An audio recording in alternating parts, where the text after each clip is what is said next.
ഇങ്ങനെ കുറേ വായിലടച്ചു പൂട്ടി ഇങ്ങനെ ഇരിക്കുമ്പോൾ എനിക്ക് തോന്നും എവിടേക്കെങ്കിലുമൊക്കെ പോകണം എന്നിട്ടാ. അപ്പോൾ എന്തെങ്കിലുമൊക്കെ ഒരു കല്യാണം നമുക്ക് സെറ്റായി വരും. അപ്പോൾ അതുപോലെ തന്നെ നമുക്കൊരു കല്യാണം സെറ്റായിട്ട് വന്നിട്ടുണ്ട്. തമിഴ്നാടാണ് കല്യാണം.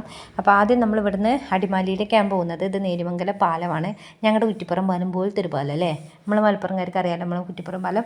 അപ്പോൾ ആ പാലമൊക്കെ കടന്ന് നമ്മളിതാ കുറച്ചൊരു കാട് പോലത്തെ ഭാഗത്ത് കൂടെ ഇങ്ങനെ വരുമ്പോൾ ഒരു വെള്ളച്ചാട്ടം കാണാം. പണ്ടൊക്കെ ഞങ്ങൾ ഈ വെള്ളച്ചാട്ടം കാണാൻ വേണ്ടി കുറേ നിന്നിരുന്നുണ്ട്. അപ്പോൾ പിന്നെ ഇടയ്ക്കിടയ്ക്ക് ഇങ്ങനെ പോക്കായതുകൊണ്ട് വണ്ടിയിലിരുന്ന് ഇങ്ങനെ ജസ്റ്റ് കാണുന്നേ ഉള്ളൂ. അപ്പോൾ അത് കണ്ടോ, ഇത്രയും യാത്രക്കാർ മൊത്തം വണ്ടി നിർത്തിയിട്ട് അവിടെ ഇങ്ങനെ കാണും. ടൂറിസ്റ്റ് ആൾക്കാർ തന്നെ ആയിരിക്കും കേട്ടോ.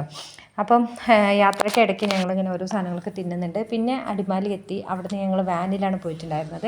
എല്ലാവരും ഉണ്ടായിരുന്നു കേട്ടോ. ചേട്ടൻ്റെ ഫ്രണ്ട്സിൻ്റെ ഭാര്യമാരും കുട്ടികളും എല്ലാവരും ഉണ്ടായിരുന്നു. ഫാമിലി ടൂർ പോലത്തെ ഒരു അറ്റ്മോസ്ഫിയർ ആയിരുന്നു. കല്യാണവും ഫാമിലി ടൂറും എല്ലാം കൂടെ ഒരുമിച്ചായിരുന്നു. പിന്നെ നല്ല ക്ലൈമറ്റ് ആയിരുന്നു കേട്ടോ. മൂന്നാർ അങ്ങോട്ട് എത്തുന്നതിനനുസരിച്ച് നല്ല അടിപൊളി ക്ലൈമറ്റ് ആയിരുന്നു.